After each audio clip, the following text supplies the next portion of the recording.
Washington میں white house کے قریب فائرنگ سے نیشنل گارڈز کے 2 اہلکار زخمی، حالت نازک۔ فائرنگ کرنے والے مشتبہ شخص کو حراست میں لے لیا گیا۔ ڈائریکٹر ایف بی آئی سمیت حکام کی بریفنگ کے مطابق حملہ آور اکیلا تھا۔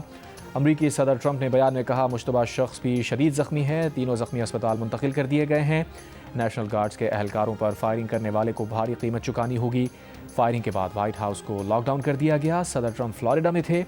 فائرنگ کرنے کی وجہ اب تک سامنے نہیں آ سکی۔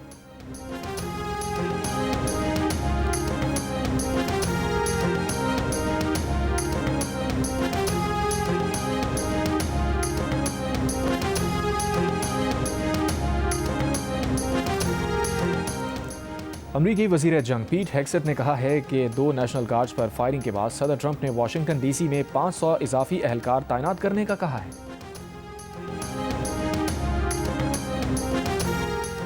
عراقی کردستان کی بڑی خورمور گیس فیلڈ پر ڈرون حملہ، گیس فیلڈ میں آگ لگ گئی، کئی ملازمین زخمی، گیس فیلڈ پر کام روک دیا گیا، پاور اسٹیشنز کو گیس سپلائی روک دی گئی، واقعے کی تحقیقات جاری۔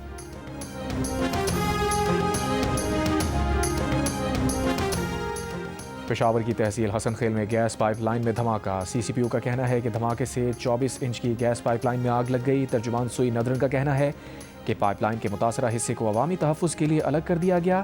آگ پر قابو پاتے ہی مرمتی کام شروع کیا جائے گا۔ جی ایم سوئی ندرن وقاص شنواری نے راولپنڈی اور اسلام آباد میں گیس کی فراہمی متاثر ہونے کا خدشہ ظاہر کر دیا۔ کہا گیس کی فراہمی کے لیے متبادل انتظام کر لیا ہے۔ کھانے کے اوقات میں سوات اور ایبٹ میں بھی گیس فراہم کی جائے گی۔ مالکان نے آج سی این جی اسٹیشنز بند رکھنے کی یقین دہانی کرائی ہے۔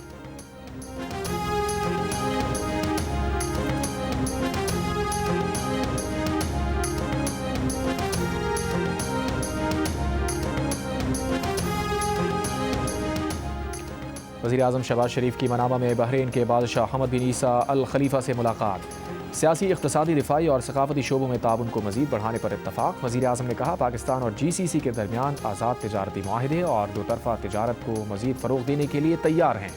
بحرین کے بادشاہ نے وزیر اعظم شہباز شریف کو آرڈر آف بحرین پیش کیا۔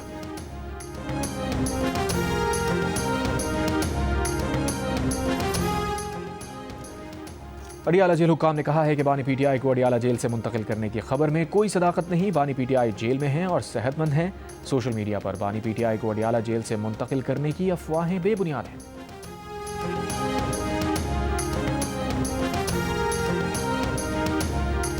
نون لیگ کے صدر نواز شریف نے کہا ہے کہ بانی پی ٹی آئی اکیلے مجرم نہیں، انہیں لانے والے اس سے بڑے مجرم ہیں، ان کا بھی برابر کا حساب ہونا چاہیے۔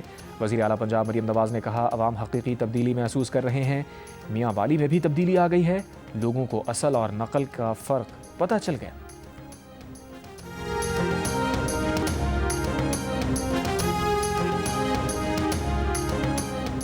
Chairman P T I barrister Gohar کا کہنا ہے کہ ہری پور الیکشن میں ایک بار پھر ہمیں مایوس کیا گیا، ہم اپنی جدوجہد جاری رکھیں گے۔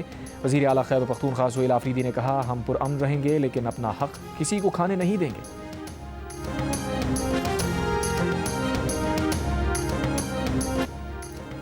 وزیر دفاع خواجہ آصف نے کہا ہے کہ بانی پی ٹی آئی کا کھانا باہر سے آتا ہے، بانی پی ٹی آئی کا جو کھانا آتا ہے وہ 5 اسٹار ہوٹل میں بھی دستیاب نہیں۔ بانی پی ٹی آئی کے پاس ٹی وی بھی ہے، وہ مرضی کے چینل دیکھتے ہیں، ان کے لیے ورزش کی مشین بھی موجود ہے۔ ہم تو ٹھنڈے فرش پر سوتے تھے، ہمارے پاس جیل میں 2 کمبل تھے، جنوری کا مہینہ تھا، گرم پانی نہیں تھا۔ سپرنٹینڈنٹ جیل اسد بڑائچ نے خود آ کر گیزر اتروایا تھا۔ بانی پی ٹی آئی کو ڈبل بیڈ اور مخملی بستر میسر ہے۔ بانی پی ٹی آئی کو جیل کے لاؤڈ سپیکر پر اپنی واشنگٹن ارینا والی تقریر سننی چاہیے۔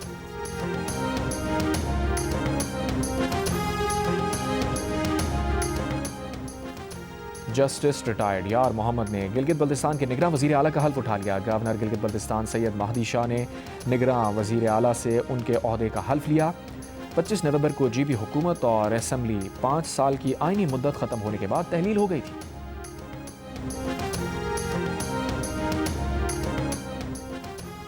کسی کے دباؤ میں آ کر کام نہیں کرتے، این ایف سی پر جو تحفظات ہیں ان پر وزیر اعظم سے بات کرتے ہیں۔ وزیر اعلیٰ سندھ مراد علی شاہ کی میڈیا سے گفتگو، کہا وکلا کو آئینی کوڈ پسند نہیں آ رہی، آئینی عدالت میں دہائیوں کا تجربہ رکھنے والے سپریم کورٹ اور ہائی کورٹ کے سینئر جج صاحبان ہیں، وکلا اپنے اعتراضات ان کے سامنے رکھیں، احتجاج کرنا یا سڑکوں پر نکلنا مسائل کا حل نہیں، حکومت کے پاس احتجاج روکنے کے طریقے ہیں مگر نرمی برت رہے ہیں۔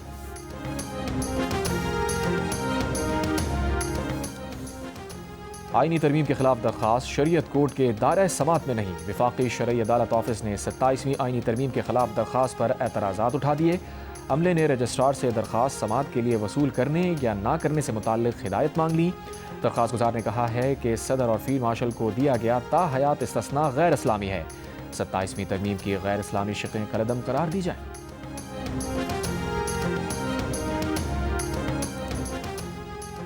پانی پی ٹی آئی کے خلاف توشہ خانہ 2 کیس کا آج اڈیالہ جیل میں ہونے والا ٹرائل منسوخ کر دیا گیا۔ کیس کی نئی تاریخ کے حوالے سے جوڈیشل کمپلیکس میں آگاہ کیا جائے گا۔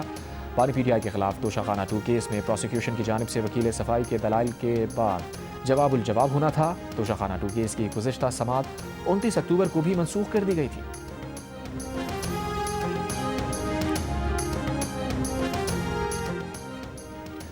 انسداد دہشت گردی عدالت راولپنڈی نے 26 نومبر کے احتجاج کیس میں ضمانتی مچل کے جمع کروانے کے بعد علیمہ خان کو جانے کی اجازت دے دی۔ اس سے قبل عدالت نے علیمہ خان کو عارضی تحویل میں لینے کا حکم دیا تھا۔ علیمہ خان کو تحویل میں لینے پر وکیل صفائی کا احتجاج، پولیس کے خلاف کارروائی کا مطالبہ کیا۔ عدالت نے کہا آپ وقت پر آ جاتے تو شاید ایسا نہ ہوتا۔ علیمہ خان عدالت میں موجود اور آزاد ہیں۔ وکلا صفائی کی استدعا پر سماعت 1 دسمبر تک ملتوی۔ صحافیوں سے گفتگو میں علیمہ خان نے کہا ملک میں لوٹ مار کا فیشن چل رہا ہے، ہم کس سے بات کریں؟ حکومت تو خود کہہ رہی ہے کہ پوچھ کر بتائیں گے۔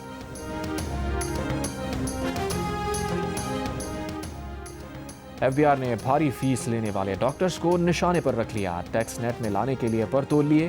ذرائع ایف بی آر کے مطابق کراچی، لاہور، اسلام آباد میں بڑے ڈاکٹرز کو نوٹس کا اجرا شروع کر دیا گیا۔ پہلے مرحلے میں 3 بڑے شہروں میں 250 مہنگے ڈاکٹرز کی آمدن کا آڈٹ ہوگا۔ ان میں کراچی اور لاہور کے 100 ڈاکٹرز اور اسلام آباد کے 50 ڈاکٹرز شامل ہیں۔ ایف بی آر ذرائع کے مطابق بڑے شہروں کے مہنگے بیوٹی پارلرز اور مہنگی کاسمیٹکس فروخت کرنے والے بھی ٹیکس نیٹ میں لائے جائیں گے۔ مختلف شعبوں میں آڈٹ کے لیے 600 نجی آڈیٹرز کی خدمات حاصل کر لی گئی۔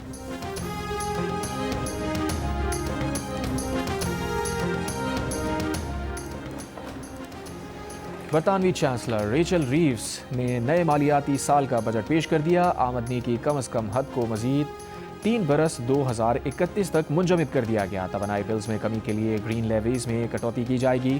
انرجی بلز میں آئندہ برس اپریل سے 150 پاؤنڈ تک کی بچت ہوگی۔ 2 ملین سے زائد مالیت کے مکانات پر 2500 اور 5 ملین سے زائد کے مکانات پر 7500 پاؤنڈ سالانہ ٹیکس لگے گا۔ الیکٹرک اور پلگ ان ہائبرڈ گاڑیوں پر نیا ٹیکس لگا دیا گیا۔ فیول ڈیوٹی آئندہ برس 31 اگست تک منجمد رہے گی، جس کے بعد مرحلہ وار اضافہ ہوگا۔ چائلڈ بینیفٹ 2 بچوں تک محدود کرنے کی شرط آئندہ برس اپریل تک ختم کر دی جائے گی۔ 18 ماہ سے بے روزگار نوجوانوں کو روزگار کی تلاش میں مدد کے لیے معاوضے کے ساتھ کام کی جگہ فراہم کی جائے گی۔ اور T20 انٹرنیشنل ٹرائی سیریز میں پاکستان اور سری لنکا کے درمیان میچ آج راولپنڈی میں کھیلا جائے گا۔ سیریز کا فائنل کھیلنے کے لیے سری لنکا کو آج کا میچ جیتنا ہوگا۔ پاکستان پہلے ہی فائنل کے لیے کوالیفائی کر چکا۔